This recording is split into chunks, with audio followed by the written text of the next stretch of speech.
The dispatcher's voice was a practiced, dispassionate metronome counting down the seconds of a man's life. Ambulance 12, respond priority 1. 78-year-old male, address is 12 Willow Creek Lane. Unconscious, not breathing. Wife is on the line, attempting CPR instructions. Inside the roaring, swaying box of life and death, ambulance nurse Sarah Jenkins moved with an economy of motion that bordered on preternatural. Her mind was already at the scene, a ghostly projection running through the grim calculus of cardiac arrest. "Copy that, dispatch," she said, her voice a calm island in the siren's screaming ocean. "ETA is 4 minutes. Her partner, David Chen, gripped the wheel, his knuckles white. He was younger, the fire of the job still burning hot and bright in his chest. He took every call personally. 4 minutes, he muttered, weaving the heavy vehicle through afternoon traffic with the grace of a race car driver. Come on, come on. Time is tissue, David, Sarah said, her hands already checking the seals on the sterile packs.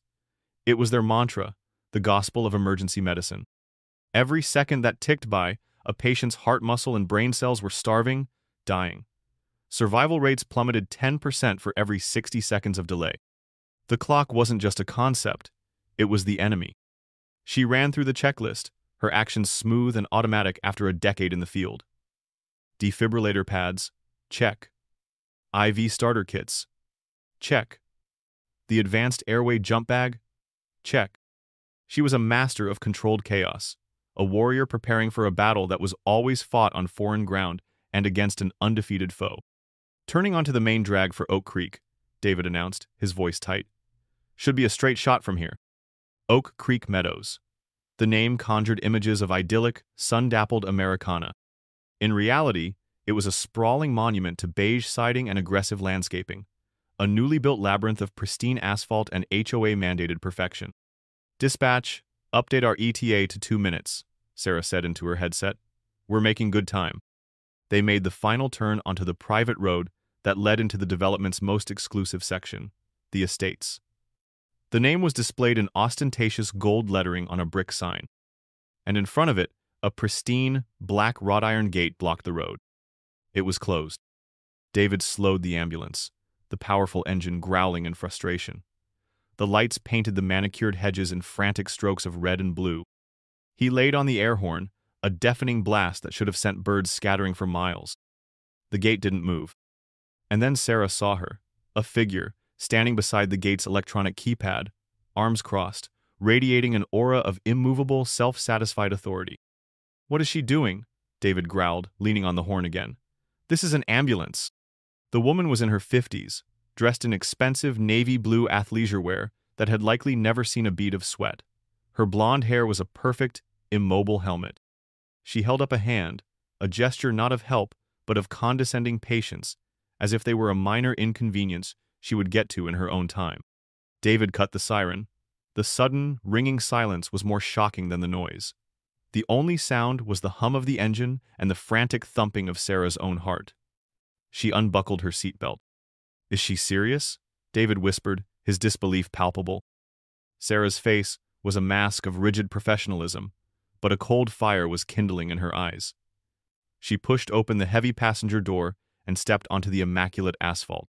The sun was warm, the air smelled of fresh-cut grass, and a woman was standing between her and a dying man, for no reason Sarah's mind could possibly comprehend. This wasn't the first time Sarah had felt that unique brand of suburban frustration, the kind that festered in the fertile ground of petty rules and inflated self-importance. But it had never been like this. It had never stood, arms crossed, in the face of death. Just 2 weeks ago, it had been a simple parking violation. She'd come home after a grueling 24-hour shift, the kind where you see too much and sleep too little, her body an aching vessel of exhaustion. She'd parked her modest sedan in her own driveway, one tire admittedly a few inches over the painted line and onto the grass. When she emerged the next morning, a fluorescent orange sticker was plastered on her driver's side window, its industrial-strength adhesive mocking her attempts to scrape it off. The sticker was the calling card of Carol Miller, HOA president. Sarah had found her on her morning community patrol, clipboard in hand. Carol, I was exhausted, Sarah had explained, trying to keep the fatigue out of her voice. I just got home from saving someone's life. Can't you have a little grace? Carol had offered a thin, pitying smile. Your profession is admirable, Sarah, but it doesn't give you a special pass. The rules apply to everyone equally. She gestured around at the rows of identical townhouses. Imagine if everyone parked however they wanted. What kind of community would we be? Order is paramount. Sarah had seen that same obsession with order a month prior, at the mandatory quarterly HOA meeting. It was held in the community center, a sterile room that smelled of floor wax and quiet desperation. There, Carol Miller was not just a neighbor, she was a queen on a throne of bylaws. Sarah watched as Carol systematically dismantled a young family, the Millers, who had dared to leave their son's portable basketball hoop at the end of their driveway past the 6 p.m. deadline. The hoop, as you know, presents an aesthetic disruption, Carol had announced to the room, her voice dripping with condescension. It detracts from the visual harmony we have all invested so heavily in. Mr. Miller, a tired-looking man in a wrinkled polo shirt, had tried to protest. My wife and I both work late. We didn't get home in time to... Personal circumstances? Carol cut him off, her voice like cracking ice. Do not exempt you from the regulations you agreed to when you purchased your home. The rules are the bedrock of our property values. Without order, we have chaos. There was no arguing. There was only the quiet, simmering resentment of people who had paid a premium to live in a cage with invisible bars. Sarah's own dedication to her profession was forged not from a love of rules, but from a healthy fear of chaos. Years ago, her own father, James, had collapsed while mowing the lawn. A massive heart attack. It was the quick action of a passing paramedic crew that had saved him. From that day on, Sarah's path was set. She would be the one running toward the chaos, the one bringing order to the most terrifying moments of a person's life. She still talked to her father every other day via video call. He was stable now, living in another state, his health a fragile tapestry woven from beta blockers and blood thinners. You eating right, Dad? She'd asked him just a few nights ago, her face illuminated by the glow of her laptop in her small, neat apartment. Always, sweetheart, he'd chuckled, his face creased with a proud smile. Just try not to worry about the old man. You're the one running around saving the world. Just our little corner of it, she had replied.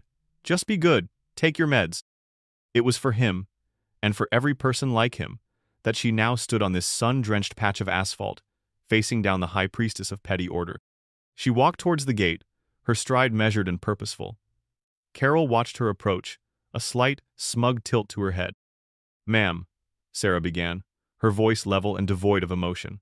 It was the voice she used on frantic family members and terrified patients. My name is Sarah Jenkins. I'm a paramedic. We have a confirmed cardiac arrest on the other side of this gate. You need to open it immediately. Carol Miller looked Sarah up and down, her gaze lingering for a moment on the paramedic patch on her sleeve.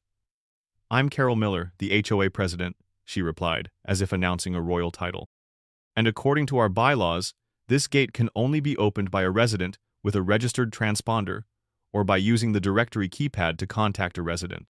From the cab of the ambulance, David leaned out the window. This is an ambulance. We're emergency services. The man's address is 12 Willow Creek Lane. Just open the gate. Carol shot him a look of pure disdain before turning her attention back to Sarah. And emergency services, she said, her voice syrupy sweet, are supposed to have an emergency access transponder, which was offered to the city fire department months ago. If you don't have it, that is a failure of your department's logistics, not mine. I have to follow procedure. The sheer, unadulterated absurdity of the statement struck Sarah like a physical blow.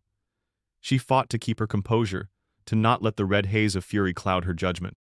Ma'am, there is a man dying. His name is Arthur Henderson. He has a wife. They live right down that street. You are obstructing emergency medical services. In this state, that is a felony. Carol actually scoffed, a short, sharp burst of air. Don't you dare threaten me with the law, young lady. I am the one upholding the rules that maintain the security and integrity of this private community. The law is on my side. This is private property. She crossed her arms again, a final, unbreachable wall of self-righteousness. How do I even know it's a real emergency? For all I know, you're just trying to get through to visit a friend and avoid the main entrance. The accusation was so insane, so divorced from reality, that for a second, Sarah was speechless. The flashing lights, the massive vehicle, the uniforms, none of it mattered. In Carol Miller's world, the possibility of someone breaking her rules was a far greater threat than the possibility of a man dying. The first minute was gone. 60 seconds of heart muscle and brain cells, lost forever. David, call it in, Sarah said, turning her back on Carol. It was like trying to reason with a brick wall. Tell dispatch we are being illegally obstructed by the HOA president and require immediate police assistance. David's voice on the radio was tight with rage. Dispatch Ambulance 12, we are on scene at the Oak Creek Estates gate. We are being denied access by an individual, HOA President Carol Miller. I repeat, we are being denied access to a Priority 1 cardiac arrest. We require police, now. The dispatcher's voice came back, professionally calm, but with an undercurrent of shock. Copy that, Ambulance 12. Dispatching a patrol car to your location. ETA 5 minutes. 5 minutes. An eternity. A death sentence. Sarah's mind raced, calculating the odds, searching for a solution. The clock was ticking. She looked at the heavy gear in the back of the ambulance. She looked at the long, winding road behind the gate. There was no other choice. Forget the truck, she said, her voice hard as steel. We run. Grab the monitor, the jump bag, and the oxygen. As they scrambled to pull the life-saving equipment from the back of the ambulance, each bag weighing a solid 50 pounds, Sarah saw Carol raise her phone. The small, dark lens was pointed directly at them. She was recording. Unprofessional behavior, Carol said, her voice carrying on the quiet air, a smug running commentary for her video. Attempting to intimidate a private citizen, damaging public property. Just then, a single police cruiser rolled up, moving at a leisurely pace, its lights off. An officer got out, his movements slow, his face a mask of practiced boredom. This was Officer Davis, a man who had seen too many petty squabbles to get excited about another one. All right, he sighed, sauntering over. What's the problem here? Carol immediately seized the narrative, transforming into the calm, rational victim. Officer, thank goodness you're here. These people are harassing me. They're demanding I violate our community's security protocols and are becoming very aggressive. Sarah stepped forward, her hands clenched at her sides. Officer, we are paramedics on a Priority 1 cardiac arrest call. I've said this 3 times. This woman is refusing to open the gate, and a man's life is in danger. Officer Davis looked from the hulking ambulance to Carol's composed figure, then back again. He was clearly trying to find the path of least resistance. Ma'am, he said to Carol, his tone placating. It is an ambulance. Can't you just open the gate? This is private property, Carol recited, her voice dripping with the confidence of someone who has memorized the rulebook. The rules are clear. They need a transponder. If I open it for them without proper authorization, I am legally liable for any security breach that follows. I am simply doing my job. She sounded so reasonable, so logical, to an ear that didn't hear the frantic ticking of the clock. Davis, clearly out of his depth and unwilling to create a report with any legal complexities, turned to Sarah. Look, she's technically correct that it's private property. This is an HOA issue. I can't force her to open it without a warrant. It's a civil matter. The words hung in the air, a monument to bureaucratic indifference. A civil matter? David finally exploded, his face crimson. We're losing a patient. Are you kidding me? Son, calm down, Davis said, holding up a hand. Let me talk to her. He then turned to Carol and began a low-energy, non-urgent negotiation, as if trying to mediate a dispute over a parking space. That was it. The system had failed. The first line of authority had crumbled. 3 minutes had now bled away into nothing. We're out of time, Sarah said to David, her voice a low command. Let's go. They hoisted the heavy bags onto their shoulders and started running. They left Officer Davis trying to mediate and Carol Miller standing guard over her precious gate. Sarah could feel the lens of Carol's phone on her back, a pinprick of smug victory. The run was a special kind of hell. The manicured streets, with their absurdly peaceful names like Serenity Drive and Tranquility Lane, mocked them with every step. 50 pounds of gear dug into Sarah's shoulders. Her lungs burned. The pristine, even pavement seemed to stretch on for miles. It was a quarter-mile sprint against death, through a suburban paradise that had become a prison. They burst through the front door of 12 Willow Creek Lane to a scene of domestic terror. Arthur Henderson lay on the floor of his living room, his face a ghastly shade of blue. His wife, Martha, was on her knees beside him, her hands clasped to her mouth, tears streaming down her face as she tried to follow the 911 dispatcher's CPR instructions. The moment Sarah and David crossed the threshold, the chaos found its center. They were a whirlwind of practiced, life-saving motion. Martha, we've got him, Sarah said, her voice firm but gentle. "You did great." David was already cutting Arthur's shirt open. "Starting compressions!" Sarah attached the defibrillator pads to Arthur's chest. "I've got the airway. Get ready to bag him." The room filled with the staccato rhythm of their commands, a language of pure function. "Pads on. Charging the monitor to 200 joules. Stop compressions. Everybody clear?" Sarah pressed the orange button. Arthur's body arched off the floor with a violent jolt. His heart rhythm on the monitor remained flat. "No change. Resume compressions. Charging to 300. They were fighting, pulling, clawing a man back from the edge of the void. They worked in perfect sync, two professionals against the universe. "Clear!" Another jolt.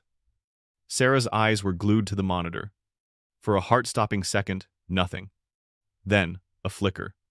A jagged, unsteady line. "We've got a pulse!" David shouted, a note of triumph in his voice. "It's thready, but it's there!" They had him. But Sarah knew, with a sinking feeling in her gut, that the delay had cost him dearly. The battle was won, but the war for his quality of life was just beginning. They stabilized him for transport, a new, agonizing problem presenting itself. They had to carry him back to the ambulance. Loading him onto a portable stretcher, they began the slow, arduous journey back down the winding streets. Neighbors, drawn by the initial commotion, were now emerging from their homes, watching in stunned, horrified silence. When they finally reached the gate, it was a tableau of insanity. Officer Davis was still there, looking helpless. And Carol Miller was still there, her arms crossed, though her smug expression had been replaced by a flicker of uncertainty as she laid eyes on the pale, unconscious man on the stretcher. Sarah stopped. She fixed her gaze on Officer Davis, and all the fury she had suppressed for the past 15 minutes coalesced into a single, diamond-hard point. "Open this gate," she said, her voice dangerously quiet. "Now, or I will have your badge for dereliction of duty. I will spend the rest of my career making sure you never work in law enforcement again." Faced with the undeniable, horrifying reality of the man on the stretcher, Officer Davis finally snapped out of his stupor. He turned to Carol, his voice finally containing a shred of authority. "Ma'am, open the gate or I'm placing you under arrest." With a trembling hand, the now pale HOA president punched a code into the keypad. The gate, their tormentor, swung open with a slow, mocking groan. They loaded Mr. Henderson into the back of the ambulance and tore away, leaving Carol Miller, Officer Davis, and the open gateway to hell behind them. At the hospital, the bright, sterile chaos of the emergency department swallowed them whole. Sarah gave her report to the attending physician, Dr. S. Evans, a sharp, no-nonsense woman with tired eyes. Sarah was meticulously professional, recounting the vitals, the interventions, the rhythms on the monitor. But she made sure to include one crucial detail. "We were delayed on scene for approximately 3 minutes by an individual obstructing access at a community gate," she stated, her voice flat and factual. Total time from arrival at the community gate to patient contact was 7 minutes. Dr. Evans paused, looking up from the chart. She looked at Sarah, then at the unconscious form of Mr. Henderson being worked on by her team. 7 minutes, she repeated softly, the words hanging heavy in the air. A few moments later, after reviewing the initial scans, she found Sarah by the nurse's station. "Those first few minutes? That's everything in a case like this," Dr. Evans said, her face grave. "He's alive, which is a testament to your work. But I'm seeing signs of a significant hypoxic brain injury. The delay in defibrillation, it caused damage.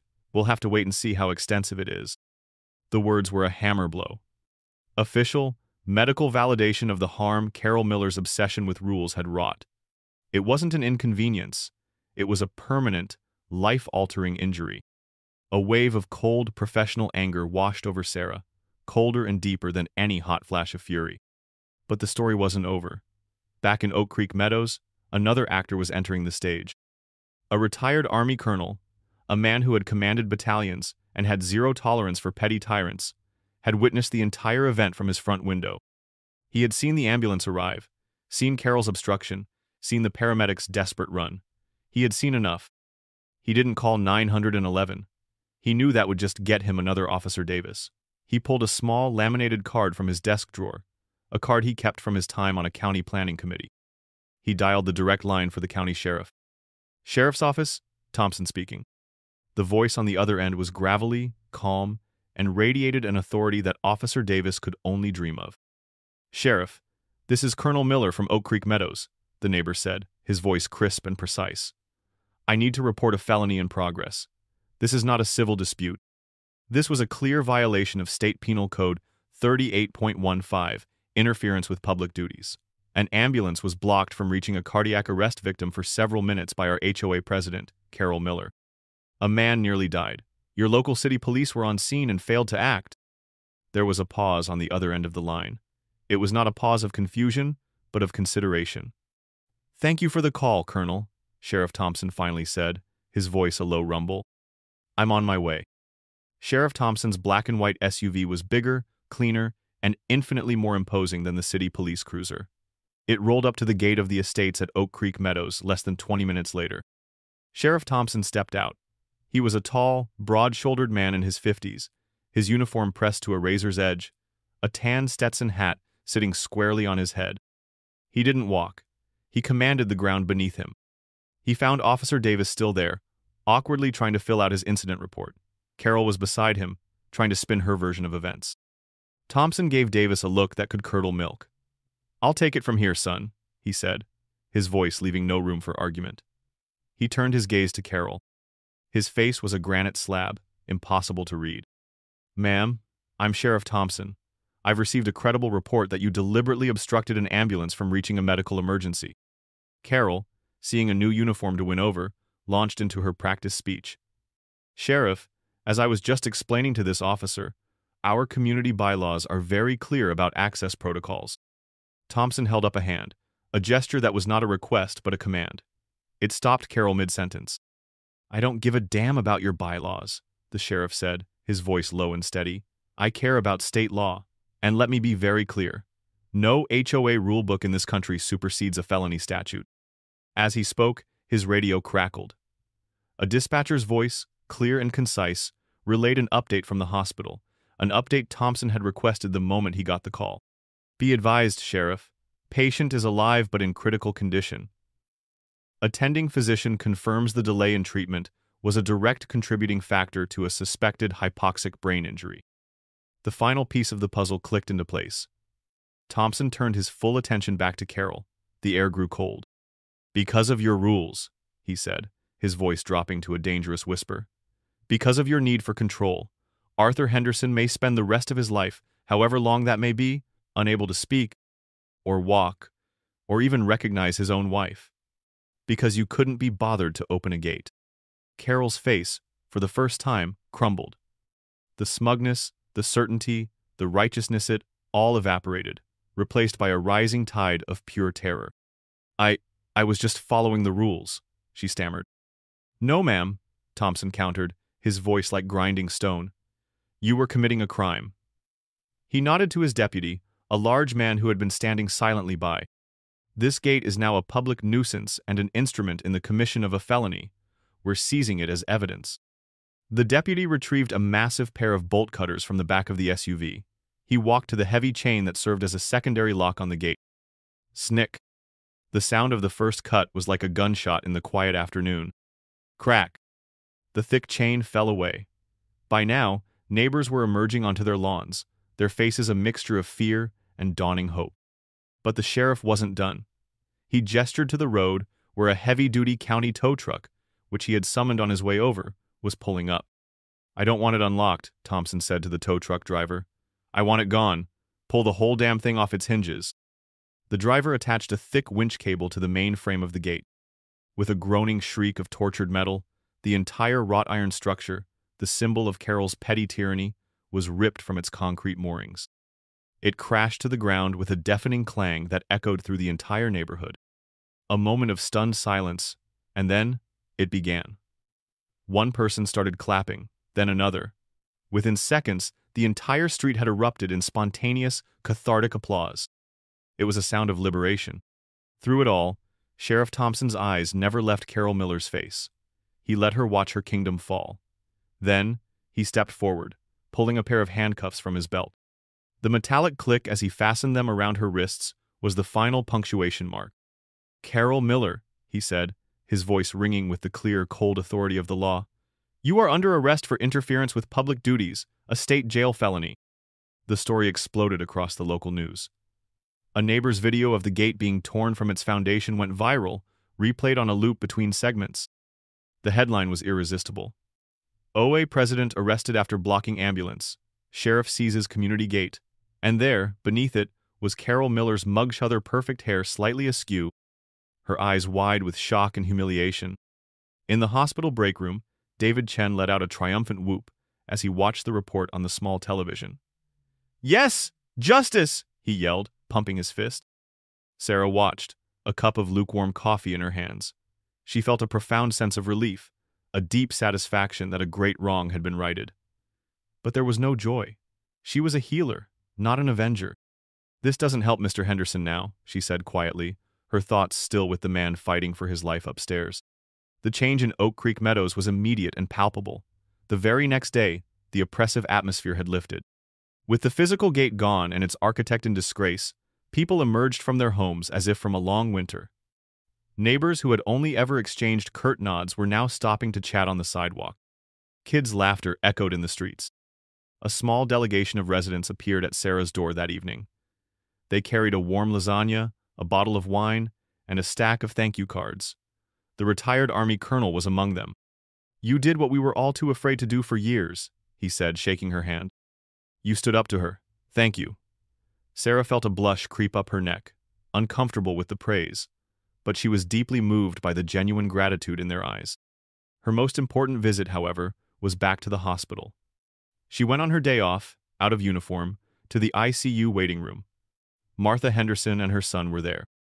When they saw Sarah, their faces lit up with recognition. Martha rushed to her, wrapping her in a fierce, trembling hug.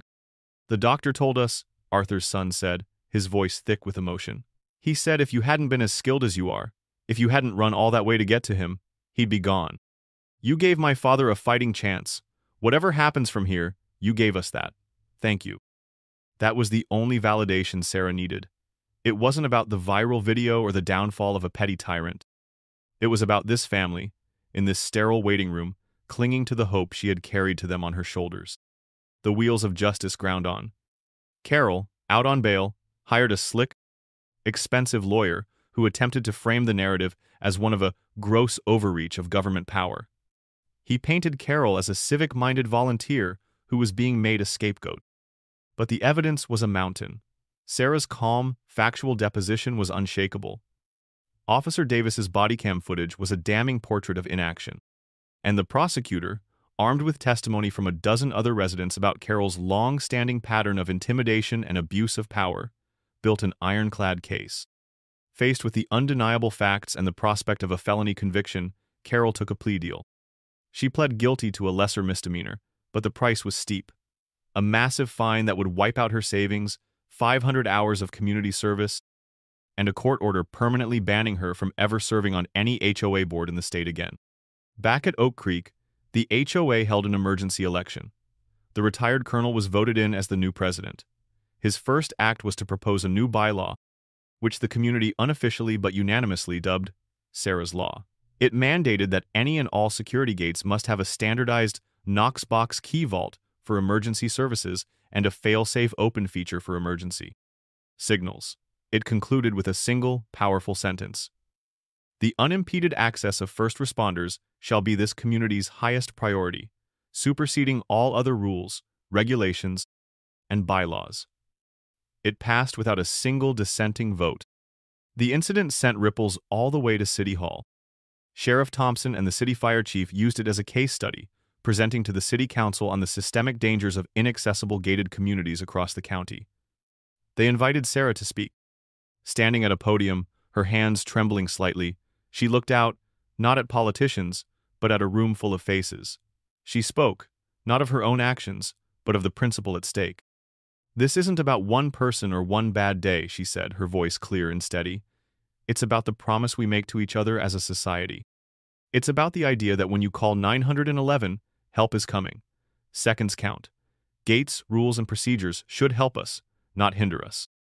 They should never stand between us and a person who is dying." Her quiet, powerful testimony moved them.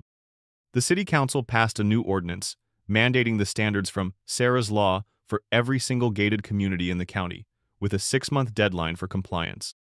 One woman's refusal to back down had created a wave of change that would protect thousands. Months later, a new normal had settled in. Arthur Henderson was back home. The hypoxic injury had left its mark.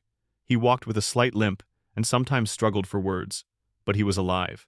He was in his garden, tending his roses. And one sunny afternoon, he saw an ambulance drive past his street, and he raised a hand and waved. The entrance to the estates at Oak Creek Meadows was now a wide, welcoming opening, flanked by flower beds. The ugly scar where the gate had been was covered over with fresh green sod. Carol Miller, dressed in a bright orange vest, was picking up trash along the shoulder of a busy highway, her face grim as cars sped past, their occupants oblivious to the identity of the woman paying her debt to society. And inside Ambulance 12, Sarah Jenkins and David Chen were racing to another call. "Hey," David said, his eyes on the road. "Remember that call? The one with the gate?" Sarah looked out the window at the blur of the city going by. A small, knowing smile touched her lips. "I remember." The radio crackled to life. A new address, a new emergency, a new life hanging in the balance. Her smile vanished, replaced by the familiar mask of intense focus. The past was the past. There was another person who needed her. The siren wailed, a song of hope cutting through the noise of the world. Sarah wasn't a viral sensation or a city hall hero. She was an ambulance nurse, a quiet professional, back at work, doing her job. Her true heroism was never in the confrontation, but in the unwavering, day-in, day-out dedication to answering the call. Sometimes, the most important rules aren't the ones written in bylaws, but the ones written on the human heart. And sometimes, it takes one person's refusal to let them be broken to remind a whole community what truly matters.